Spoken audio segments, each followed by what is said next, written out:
కూరగాయలు ఎవరి మేకల్లోనూ గొర్రెలు గడ్డల్లోనూ ఆవులు ఒంటెలు ఏమండి భూ ఫలాలన్నింటిలో ఎన్ని ఫలాలు ఉన్నాయో ఏమండి అన్నింటిలో నుంచి అదేవిధంగా ఫలము పంటలో నుంచి ఎంత ఏ పంట అయితే అన్నింటిలో నుంచి వెండిలో బంగారంలో డబ్బులో ధన ధాన్యముల్లో చివరికి ఆయనకి ఇచ్చినటువంటి సంతాన ఫలములు కూడా 10వ వంతు దేవునికి ఇచ్చారు. కొట్టు చప్పట్లో గట్టిగా కొట్టు చప్పట్లో దేవునికి మహిమ కలుగుతుందా?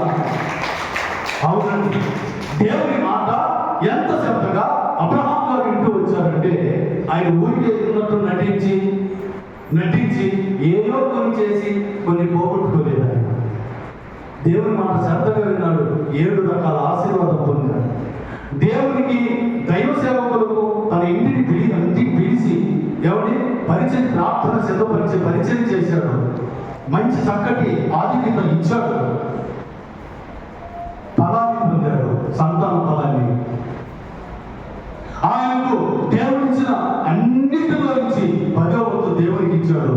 అన్నిటిలో నుంచి సమృద్ధి గల దేవుని ఐశ్వర్యవంతుడయ్యాడు. కొట్టు చప్పట్లో గట్టిగా కొట్టు చప్పట్లో. అవునండి, నువ్వు ఎందులో నుంచి అయితే నీ దేవుడు చెప్పినట్టుగా నీవు 10వ వంతు దేవునికి ఇస్తావో ఆ ఇచ్చినదే ఆశీర్వదించబడుతుంది. ఏం చేస్తానంట? ఆ ఇచ్చినది మాత్రమే నేను చెప్పే మాట కాదు, దేవుని వాక్యం చదివిస్తుంది. మలాకీ గ్రంథంలో నుంచి 3వ అధ్యాయం 7వ వచనం నుంచి చదవండి.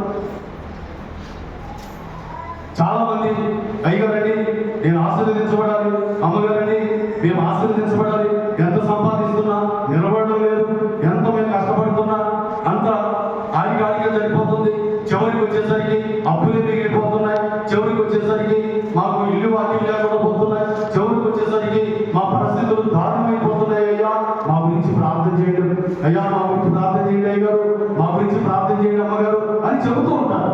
మంచిది, మీరు చెప్పిన వాటి కాదు, మేము ప్రార్థన చేస్తూ ఉంటాం. ప్రభు మిమ్మల్ని దీవించి మీకు మీ బిడ్డలకి ఏ భర్త లేకుండా దేవుడు నడిపించినట్టుగా మీరు ఆశీర్వదించబడి అభివృద్ధి చెంది దేవుని సాక్షులు ఉండాలని ప్రార్థన చేస్తూ ఉంటాం. అయితే మా ప్రార్థన మీకు దీవెనకరంగా ఉండాలంటే, మా ప్రార్థన మీకు ఆశీర్వాదకరంగా ఉండాలంటే మీరు చేయాల్సిన పని ఏంటి తెలుసా? దేవుని వాక్యము ఏమి చెబుతుందో ఆ వాక్యం చెప్పినట్టు మీరు చేయాలి. దేవునికి స్తోత్రం కలుగును కాక. అంటే వాక్యమే దేవుడిది కాబట్టి దేవుడు ఏమి చెబుతాడో అది మీరు చేస్తే అప్పుడు మీ కొరకు మీరు చేసిన ప్రార్థన మీకు దీవెన కలిగి ఉంటుంది.